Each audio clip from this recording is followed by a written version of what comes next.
যে ছবি আপনারা দেখতে পাচ্ছেন, হাজরায় যতীন দাস মেট্রো স্টেশন লাগোয়া পরিত্যক্ত বাড়িতে আগুন।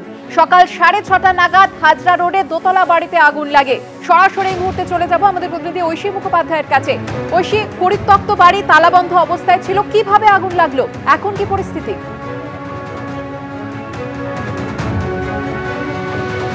দেখো, ঘটনাস্থলে ভবানীপুর থানার পুলিশ কিন্তু এই বিষয়টাই খতিয়ে দেখছে যে এই পরিত্যক্ত বাড়িতে কিভাবে সাত সকালে আগুন লাগলো। আমি দেখাতে বলবো শ্যামলদানাকে ছবিটা, যে আগুন কিন্তু দেখতে পাচ্ছ এখনও জ্বলছে এবং তারই সঙ্গে এই আশেপাশে যেহেতু একাধিক বাড়ি রয়েছে, তাই দ্রুততার সঙ্গে এই আগুন নেভানোর জন্য যে দমকল কর্মীরা তারা কিন্তু তৎপরতার সঙ্গে কাজ করছে যাতে এই আগুন ছড়িয়ে না যায়, কারণ আশেপাশে একাধিক বাড়ি রয়েছে। এবং তারই সঙ্গে তোমায় জানাই যে স্থানীয়রা যেমনটা বলছেন, সকাল 6:30 নাগাদ প্রথম তারা দেখতে পান যে ধোঁয়া বেরোচ্ছে এই বাড়ির থেকে।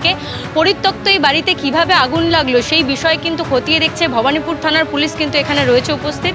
তবে এই দোতলা বাড়িতে, যে বাড়িতে কেউ থাকেন না, সেই বাড়িতে কিভাবে আগুন লেগেছে তা কিন্তু রহস্যজনক। এখন কিভাবে আগুন লেগেছে সে বিষয়টা খতিয়ে দেখা হচ্ছে। তবে দমকল কর্মীরা তৎপরতার সঙ্গে কাজ করছেন। পাশেই রয়েছে মেট্রো স্টেশন, দুই দিকে রয়েছে একাধিক আবাসন বাড়ি। সেই বাড়িতে যাতে এই আগুন ছড়িয়ে না যায় বা কাউরির যেন এই দুর্ঘটনা না ঘটে, সে কারণেই কিন্তু তৎপরতার সঙ্গে আগুন নেভানোর কাজ করা হচ্ছে।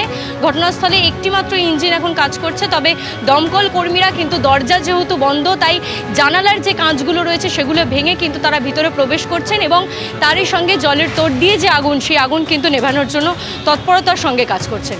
সুকর্ণা। ঐশী, তুমি আমাদের সঙ্গে থাকো। ছবি আপনারা দেখতে পাচ্ছেন, গলগল করে এখনো ধোঁয়া বেরোচ্ছে। তবে আগের থেকে পরিস্থিতি কিছুটা হলেও নিয়ন্ত্রণে এসেছে। তবে এই প্রশ্ন কিন্তু থেকেই যাচ্ছে যে পরিত্যক্ত বাড়ি তালাবন্ধ অবস্থায় ছিল, কিভাবে আগুন লাগলো সেখানে। আরো একবার চলে যাব আমাদের প্রতিনিধির কাছে। ঐশী, পুলিশ কর্মীরা তারা কি জানাচ্ছেন, আগুন কিভাবে লাগলো? দেখো, আবাসিকরা এখানে আশেপাশে যারা রয়েছেন তারা বলছেন যে বাড়ি অনেক বছর ধরেই পরিত্যক্ত। এই বাড়িতে কিভাবে আগুন লাগলো, তালাবন্ধ অবস্থায়, ভিতরে নিশ্চয়ই কিছু আসবাবপত্র রয়েছে যেগুলোর কারণেই কিন্তু আগুন বারবার লেগে যাচ্ছে এবং সেই লেলিহান শিখা কিন্তু দেখা যাচ্ছে।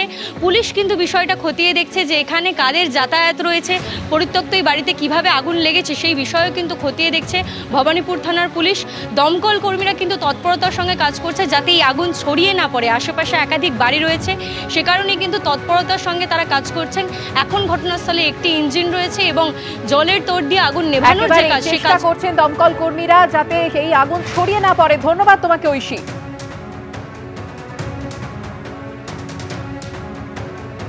আসছি পরের খবরে।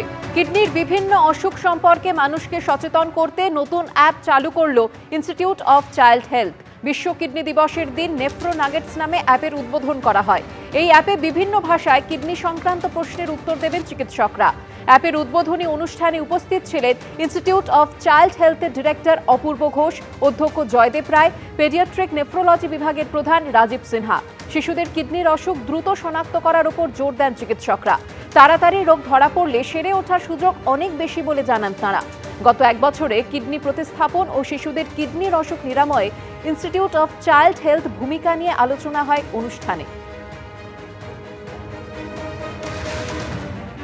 এবছর আমরা একটা স্পেসিফিক অ্যাপ্রোচ করছি, যেটার নাম হচ্ছে নেফ্রো নাগেট। নেফ্রো নাগেট মানে আমাদের একটা, সেখানে ওয়েবসাইট থেকে বিভিন্ন কোশ্চেন অ্যান্সার দেয়া হবে কিডনি রিলেটেড ডিজিজ সম্বন্ধে। সেটা বিভিন্ন ভার্সানে, বেঙ্গলি, ইংলিশ, এরকম বিভিন্ন ভার্সানে থাকবে।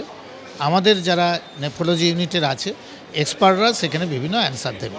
এটা একটা নতুন লঞ্চিং হচ্ছে এবছর থেকে। যত আর্লি ডায়াগনোসিস হবে, যত আর্লি ট্রিটমেন্ট হবে, তত রেজাল্টটা বেটার।